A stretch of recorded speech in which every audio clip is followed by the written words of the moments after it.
הבחור שבתמונה הוא די.ג'יי קידו, או בשמו המלא מתן אלמלם. קידו, מהשמות הבולטים בסצנת הטרנס בישראל ובעולם, נרצח בטבח הנוראי שהתרחש בפסטיבל נובה, רגע אחרי שהוא הופיע והרקיד את הקהל. ישראל נחשבת בעולם למעצמת טרנס. הסצנה הישראלית שחרתה על דגלה את ערכי האהבה והחופש, יצאה לעולם הגדול הרבה מהכוכבים הגדולים והבולטים ביותר בתחום, כשאחד מהם הוא קידו.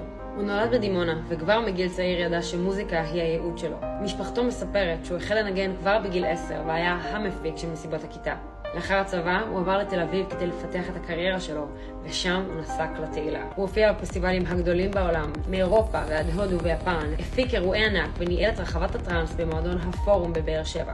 בטבח בפסטיבל נובה, על אף שהחברים שלו הציעו לו לברוח מהר ככל האפשר משטח המסיבה, קידו סירב והעדיף להישאר שם עד הרגע האחרון כדי להציל אנשים. הוא הרגיע מבלים שסבלו מהתקפי פאניקה וחרדה, עזר להם למצוא מקומות מסתור מפני המחבלים וסייע להם לברוח.